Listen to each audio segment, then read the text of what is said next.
अब बात सीआरपीएफ की लेडी कांस्टेबल खुशबू चौहान की, जिनका पूरा देश दीवाना हो गया है। एक डिबेट के दौरान लेडी कांस्टेबल ने इतना जोशीला भाषण दिया कि सुनने वाले बस सुनते रह गए। पिछले 48 घंटे में लाखों लोग इस वीडियो को सोशल साइट्स पर देख और शेयर कर चुके हैं। आप भी सुनिए खुशबू की बातें और हो जाइए उनके दीवाने। देश मेरा जल रहा है, आग लगी है सीने में, हुक्मरां सब व्यस्त हैं खून गरीब का पीने में, तो राम मंदिर या बाबरी का पक्ष नहीं मैं लाई हूं, घायल भारत चीख रहा है, चीख सुनाने आई हूं। प्यार भी भरपूर गया, मांग का सिंदूर गया, नन्हे नौनिहालों की लंगोटियां चली गई, छोटी छोटी बेटियों की चोटियां चली गई, और आपके लिए तो एक आदमी मरा है साहब, मेरे घर की तो रोटियां ही चली गई। फूल को श्रृंगार दो ये मुमकिन नहीं, और एक वीर को झंकार दो ये मुमकिन नहीं, जो हाथ बांध दे सेना के ऐसे मानवाधिकार का पालन संभव नहीं। चिरागों को हवाओं में उछाला जा रहा है, हवाओं पर भी रोब डाला जा रहा है। अरे हम ही तो बुनियाद है आंतरिक सुरक्षा की, और आज हमें ही नौकरी से निकाला जा रहा है। उस घर में घुसकर मारेंगे जिस घर से अब जल निकलेगा, वो कोख नहीं पलने देंगे जिस कोख से अब जल निकलेगा। उठो देश के वीर जवानों, तुम सिंह बनकर दहाड़ दो, और एक तिरंगा झंडा उस कन्हैया के सीने में गाड़ दो। सिर्फ 48 घंटे में इस वीडियो को लाखों लोगों ने देख लिया, हजारों लोगों ने शेयर कर दिया और करोड़ों लोगों ने लाइक कर दिया। सीआरपीएफ की एक कांस्टेबल के जोशीले भाषण ने देश को अपना दीवाना बना दिया है।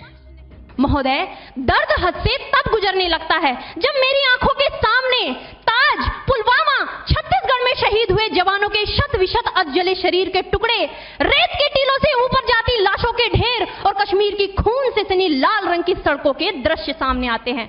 उस पर मेरे प्रतिपक्षी महोदय का कहना ये कि मानवाधिकारों की अनुपालना करते हुए देश से उग्रवाद और आतंकवाद को समाप्त किया जा सकता है। महोदय, अब तो हमारा तिरंगा झंडा भी हमसे ये पूछने लगा है कि क्या बात है भारत, आजकल फहराने से ज्यादा मैं कफन में दफनाने के क्यों काम आ रहा हूँ। कांस्टेबल खुशबू चौहान का ये देश के प्रति अपनी भावनाएं व्यक्त करने का अंदाज है। 233 बटालियन की कांस्टेबल खुशबू ने जब अपनी बोली से जेएनयू के टुकड़े टुकड़े गैंग पर सीधा प्रहार किया तो पूरे हॉल में तालियां गूंजने लगी।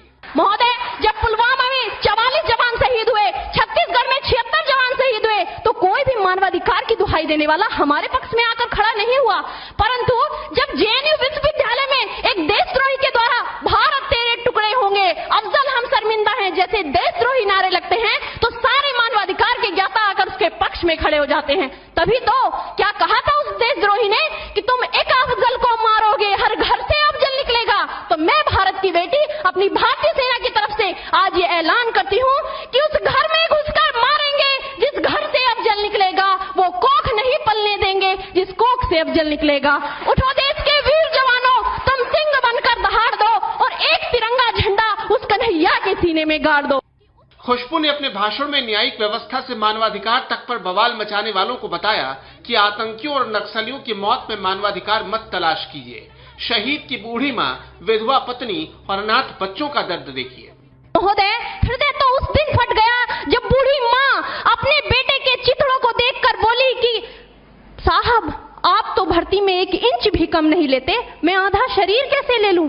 महोदय, आज इन मानवाधिकारों के कारण इन आतंकियों के बंगलों की आकाओं की नागफनी हंसती है, और शहीद हुए हमारे जवानों के आंगन की तुलसी रोती है। जब एक शहीद हुए जवान की विधवा की वेदना चीख चीख कर ये कहती है कि प्यार भी भरपूर गया, मांग का सिंदूर गया, नन्हे नौनिहालों की लंगोटियां चली गई, छोटी छोटी बेटियों की चोटियां चली गई, और आपके लिए तो एक आदमी मरा है साहब, मेरे घर की तो रोटियां ही चली गई। 27 सितंबर को दिल्ली में इंडो तिब्बत बॉर्डर पुलिस यानी आईटीबीपी ने डिबेट का आयोजन किया था। टॉपिक था मानवाधिकार का पालन करते हुए आतंकवाद से निपटा जा सकता है। कांस्टेबल खुशबू की बारी आई तो उन्होंने टॉपिक के विरोध में बोलना शुरू किया, और जब वो बोलने लगी तो मानवाधिकार की दुहाई देने वाले सोच में पड़ गए।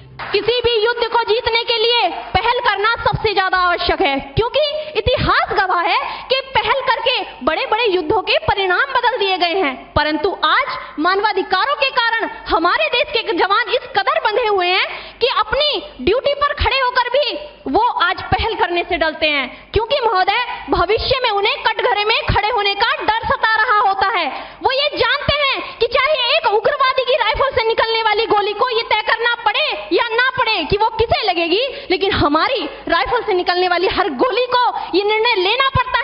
चाहे वो किसी निर्दोष को लगे, दोषी को लगे या ना लगे, परंतु किसी निर्दोष को नहीं लगनी चाहिए। यदि ऐसा हुआ तो ना तो ये समाज हमें छोड़ेगा, ना ही तिल का ताड़ बनाने वाली ये मीडिया हमें छोड़ेगी। और महोदय, मानवाधिकार के तले किसी जवान को दबाकर युद्ध के मैदान में छोड़ देना कोई वीरता नहीं, एक आत्महत्या है। क्योंकि महोदय, फूल को श्रृंगार दो ये मुमकिन नहीं, और एक वीर को झनकार दो ये मुमकिन नहीं। जो हाथ बांध दे सेना के, ऐसे मानवाधिकार का पालन संभव नहीं।